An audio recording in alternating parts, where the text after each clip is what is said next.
الحمد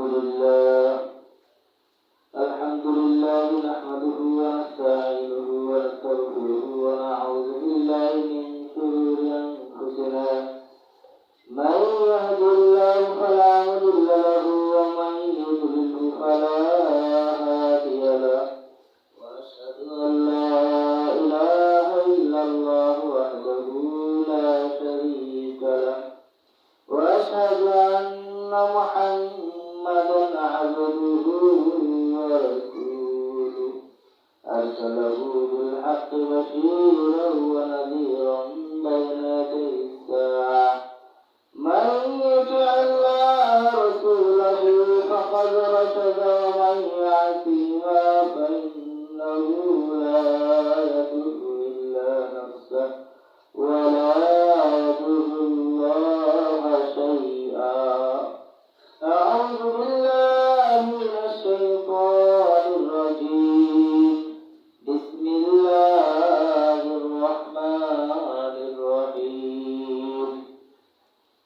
إنا أنزلناه في ليلة القدر وما أدراك ما ليلة القدر. ليلة القدر خير من ألف شهر. تنزل الملائكة والروح فيها بإذن ربهم من كل أمر. سلام هي حتى مطلع الفجر. فقال رسول الله صلى الله عليه وسلم: كان النبي صلى الله عليه وسلم يعتكف العشر الآخر من رمضان حتى توفاه الله، ثم اعتكف أزواجه. رواه البخاري. أو كما قال عليه الصلاة والسلام: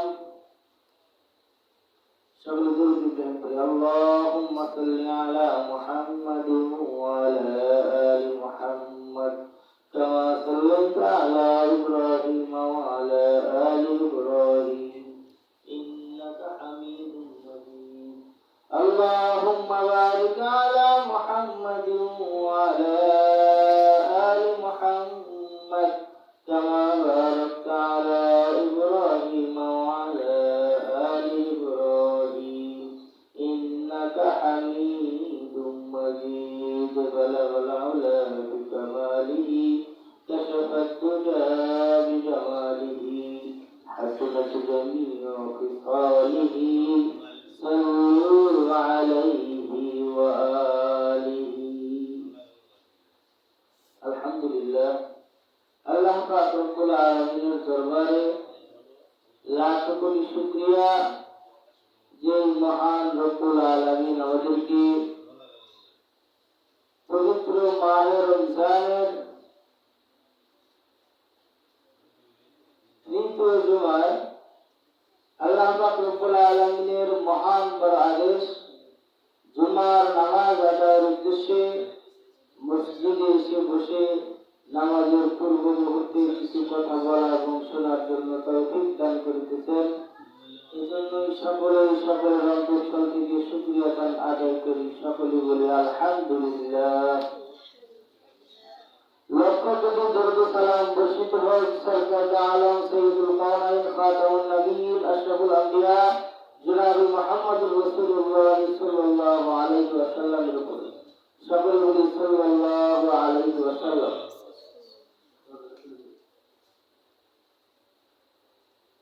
সম্মানিত মুসলিম, ঐশী গ্রন্থ আল কুরআনুল কারীম থেকে ছোট্ট একটি সূরা আমি আপনাদের সামনে তেলাওয়াত করেছি। সূরার মধ্যে আল্লাহ পাক রব্বুল আলামিন একটি রাত্রির পরিচয় করে দিচ্ছেন। উম্মত মুহাম্মাদীকে একটি রাত্রির পরিচয় করে দিচ্ছেন। এটা এমন একটি রাত যা আল্লাহ পাক রব্বুল আলামিন পূর্ববর্তী কোনো উম্মতদেরকে দেন নাই। পূর্ববর্তী পরবর্তীগুলো উম্মতদেরকে এমন রাত আল্লাহ পাক রব্বুল আলামিন দান করেননি, শুধুমাত্র উম্মতে মুহাম্মাদীর জন্যই দান করেছেন। সে সম্পর্কে আল্লাহ পাক রব্বুল আলামিন বলতেছেন, ইন্না আনজালনাহু ফি লাইলাতিল কদর, আমি একটি রাত্রি আমি নাযিল করেছি, আনজালনাহু ফি লাইলাতিল কদর, আমি লাইলাতুল কদরে সেটা নাযিল করেছি, মানে কোরআনকে আমি লাইলাতুল কদরে নাযিল করেছি। ওয়া মা আদরাকা মা ফি লাইলাতুল কদর, ওয়া মা আদরাকা মা লাইলাতুল কদর, আপনি কি জানেন লাইলাতুল কদর কি? আল্লাহ পাক বলতেছেন আমি লাইলাতুল কদরে কোরআনকে নাযিল করেছি। এরপর আবার আল্লাহ পাক নিজেই জিজ্ঞেস করতেছেন আপনি কি জানেন লাইলাতুল কদর কি? তারপর বলতেছেন লাইলাতুল কদর খায়রুম মিন আলফি শাহর, লাইলাতুল কদর হলো 1000 মাসের চাইতে উত্তম। লাইলাতুল কদর একটি রাত 1000 মাসের চাইতে উত্তম। 1000 মাসের সমান না, 1000 মাসের চাইতে উত্তম রাত হলো লাইলাতুল কদর। সেই লাইলাতুল কদরে আমি কোরআনকে নাযিল করেছি। এখন কথা হলো সেই লাইলাতুল কদর কোন রাত্রি? এই ব্যাপারে নবী পাক সাল্লাল্লাহু আলাইহি ওয়াসাল্লাম বলেছেন লাইলাতুল কদর হলো রমজানের শেষ দশকে। রমজানের শেষ দশকে আল্লাহ পাক রব্বুল আলামিন লাইলাতুল কদর দিয়েছেন। একবার নবী পাক সাল্লাল্লাহু আলাইহি ওয়াসাল্লাম লাইলাতুল কদরের রাত্রি খোঁজার জন্য তিনি মসজিদে নববীতে ইতিকাফে বসলেন। রমজানের প্রথম 10 দিন তিনি লাইলাতুল কদর খোঁজার জন্য ইতিকাফে বসলেন। ইতিকাফান নবী সাল্লাল্লাহু আলাইহি ওয়াসাল্লাম আশরাতুল আউয়াল, প্রথম 10 দিনে। এরপরে হযরত জিবরাইল আমিন আসলেন, জিজ্ঞেস করলেন, রাসূল সাল্লাল্লাহু আলাইহি ওয়াসাল্লাম বললেন আমি তো লাইলাতুল কদর খোঁজার জন্য ইতিকাফ করেছি। জিবরাইল আলাইহিস সালাম বললেন ইন্নাল্লাযী ইয়াতলুবুল আমামা, আপনি যেটা তালাশ করতেছেন, যেটা খুঁজতেছেন সেটা সামনে। এরপর নবী সাল্লাল্লাহু আলাইহি ওয়াসাল্লাম মধ্যম 10 দিন ইতিকাফ করলেন, অর্থাৎ 11 রোজা থেকে 20 রোজা পর্যন্ত ইতিকাফ করলেন। জিবরাইল আলাইহিস সালাম আবার আসলেন, আবার বললেন যে আমি তো লাইলাতুল কদর খোঁজার জন্য ইতিকাফ করছি। তখন জিবরাইল আমিন আবার বললেন ইন্নাল্লাযী ইয়াতলুবুল আমামা, আপনি যেটা খুঁজতেছেন, যেটা তালাশ করতেছেন সেটা সামনে, অর্থাৎ সেই দশকের মধ্যে অবশ্যই আছে। অন্য হাদিসের মধ্যে আছে সেই দশকের বেজর রাত্রিগুলোতে লাইলাতুল কদর, যেমন 21, 23, 25, 27, 29। আমরা তো মনে করি যে 27-এ রাত্রি লাইলাতুল কদর। 27 রাত্রির ব্যাপারে বিশেষভাবে হাদিস আছে, কিন্তু একাধিক হাদিসে এটা প্রমাণিত হয় যে সেই দশকে হলো লাইলাতুল কদর। আর এই লাইলাতুল কদর খোঁজার জন্য নবী পাক সাল্লাল্লাহু আলাইহি ওয়াসাল্লাম ইতিকাফ করতেন মসজিদে। এক হাদিসের মধ্যে আসছে কানা নবী সাল্লাল্লাহু আলাইহি ওয়াসাল্লাম ইয়াতাকাফুল 10 আওয়াখির মিন রমাদান হাত্তা তাওয়াফাহুল্লাহ সুম্মা আতাকাফাল আজওয়াজ। রাসূলুল্লাহ সাল্লাল্লাহু আলাইহি ওয়াসাল্লাম রমজানের শেষ দশকে ইতিকাফ করতেন। রমজানের শেষ দশকে তিনি ইতিকাফ করতেন, এমনকি মক্কা থেকে মদিনায় যাওয়ার পর থেকে মৃত্যু পর্যন্ত কখনোই তিনি ইতিকাফ ছাড়েন না, শুধুমাত্র এক রমজান ব্যতীত।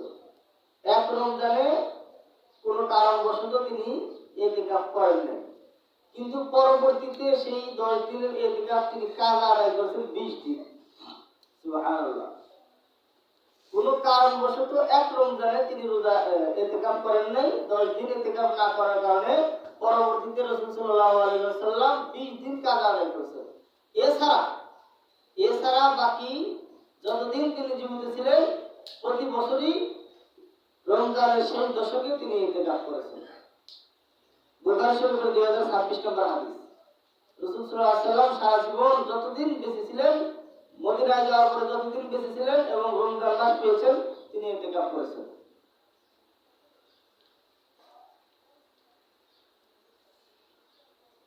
أن النبي صلى الله عليه وسلم اعتكف في كل رمضان 10 أيام فلما كان العام الذي قبض فيه اعتكف 20 يوما বুখারী শরীফের 2044 নম্বর হাদিস। তিনি কোন কারণবশত রোজা ইতিকাফ করতে পারেন নাই, তখন তিনি কি করলেন? ফালাম্মা কানা আল-আম আল্লাযী কুবিদ, তিনি কাজা করলেন ফিহি আতাকাফা 20 ইয়াওমান, 20 দিন তিনি সেটার কাজ আদায় করলেন 20 দিন। তাহলে ইতিকাফের গুরুত্বটা বুঝলেন। নবীজি সারা জীবন কোনদিন ইতিকাফ ছাড়েন নাই, একবার কোন কারণবশত ছেড়েছেন, কিন্তু পরবর্তীতে সেটা 20 দিন কাজ আদায় করেছেন। ইতিকাফের গুরুত্বটা বোঝা যাচ্ছে এখানে। ইমাম জুহরি রাহমাতুল্লাহ আলাইহি বলেন, আমি মুসলমানদের প্রতি আশ্চর্য হই যে যেখানে রাসূল সাল্লাল্লাহু আলাইহি ওয়াসাল্লাম সারা জীবন ইতিকাফ করেছেন, সেখানে মুসলমানেরা ইতিকাফ ছেড়ে দিয়েছে। আজাবান লিল মুসলিমিন তারাকাল ইতিকাফ মা আন্না নবী সাল্লাল্লাহু আলাইহি ওয়াসাল্লাম মা তারাকাহু মুনযু কদিমাল মদিনা, তিনি মদিনায় যাওয়ার পরে কখনোই ইতিকাফ ছাড়েন নাই, সারা জীবন ইতিকাফ করছেন, আর মুসলমানরা ইতিকাফ ছেড়ে দিয়েছে। মুসলমানদের উপর আমি আশ্চর্যান্বিত হই।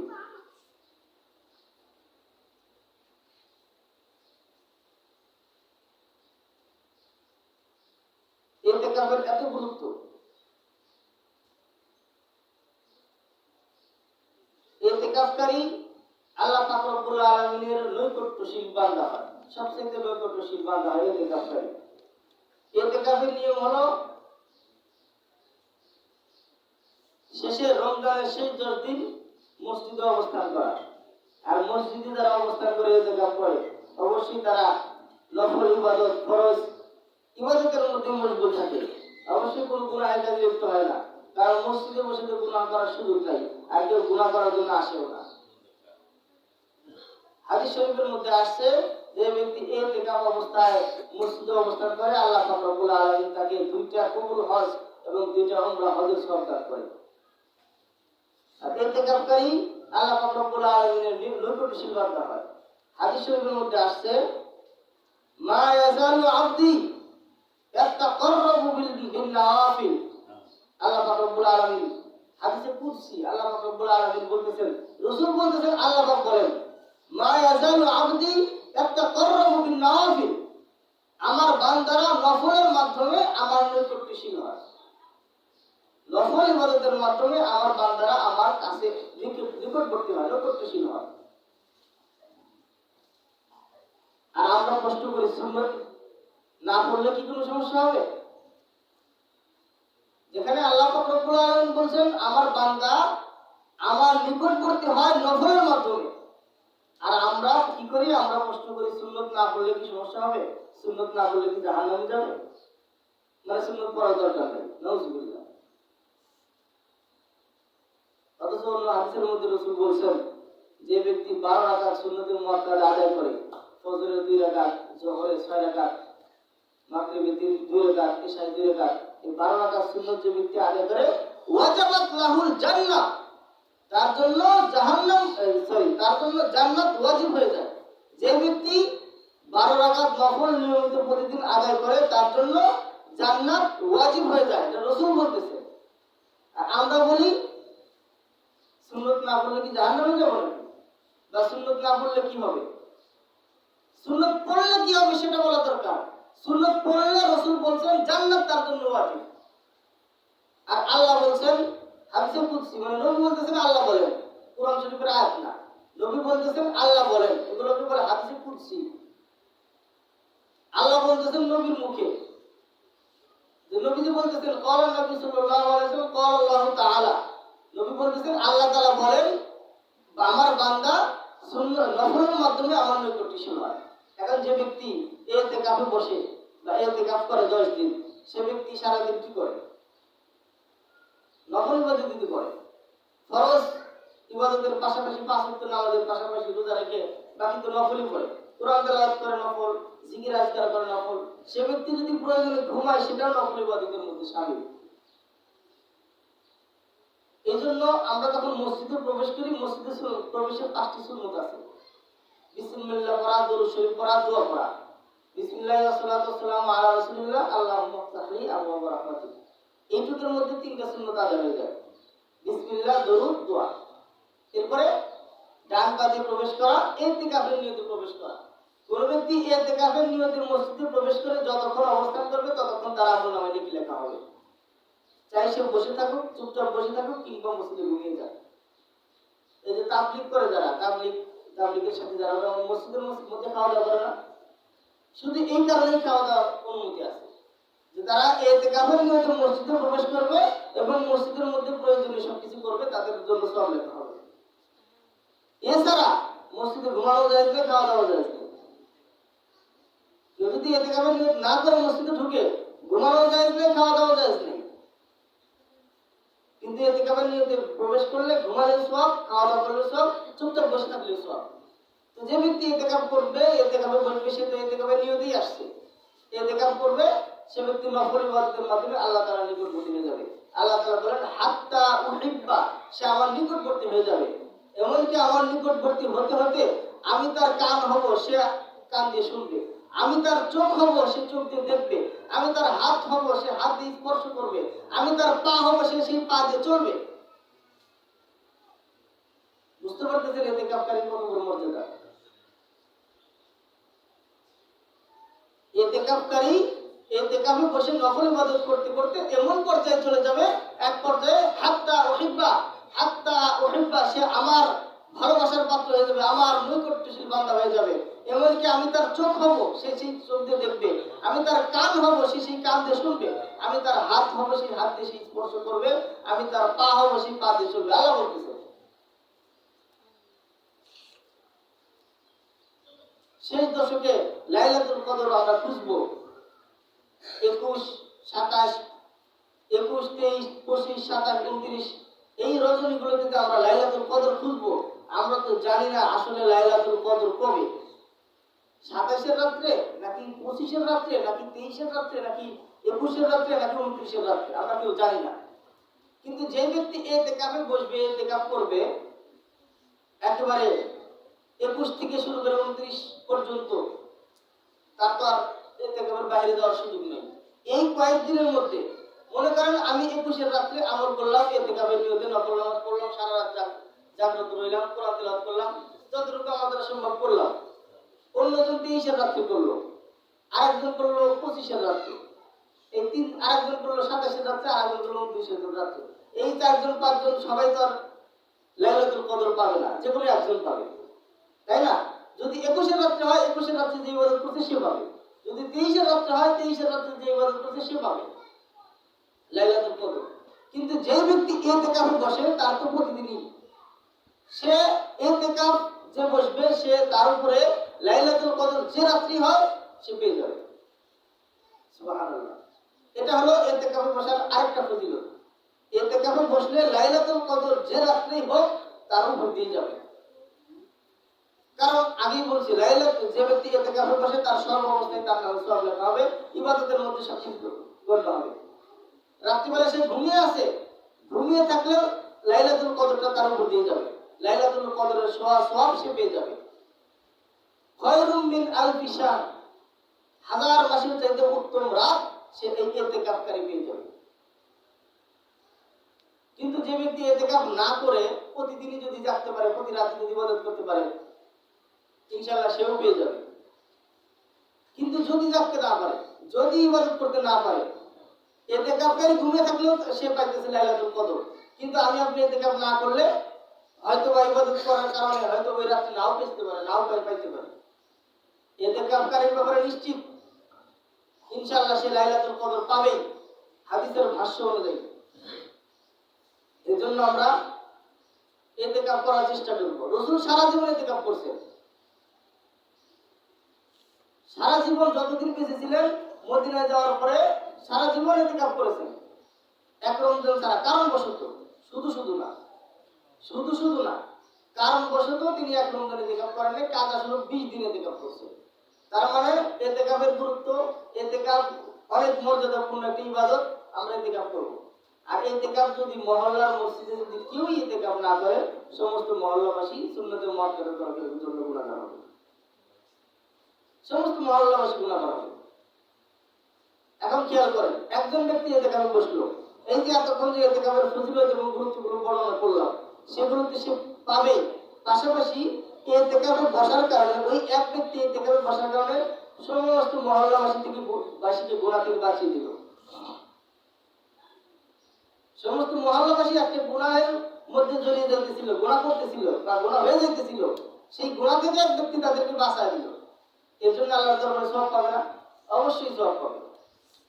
হাদিস শরীফের মধ্যে আসছে, ঈমানের সর্বনিম্ন শাখা হলো রাস্তা থেকে যন্ত্রণাদায়ক বস্তু কাটা ইত্যাদি ছড়িয়ে দেওয়া। রাস্তা থেকে একটা বস্তু সরাই দিলে যদি সেই ঈমানের একটা শাখার মধ্যে পড়ে, সে যদি সওয়াব পাইতে পারে, জাহান্নাম থেকে যদি মুক্তি পাইতে পারে, একটা মহল্লাকে সে গুনাহ থেকে বাঁচাতে পারলে তার কি পরিমাণ সওয়াব হতে পারে।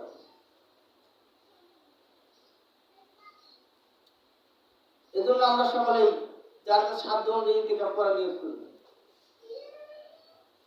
আমরা এখানে সিংহভাগ মানুষ এরকম আছি যারা জীবনে ইতিকাফ করি, জন্মের পর থেকে জীবনেও ইতিকাফ করি নাই, এরকম মানুষ অনেকেই আছে, আমরা বেশিরভাগই আছি। অথচ রাসূল সারা জীবনে ইতিকাফ করছেন। আমার আর আপনার মধ্যে পার্থক্য, আমাদের মধ্যে আর রাসূলের মধ্যে পার্থক্য, আমাদের মধ্যে এবং রাসূলের মধ্যে এটাই পার্থক্য। আমরা জীবনে কোনোদিন করি নাই, রাসূল জীবনে কোনোদিন ছাড়েন নাই।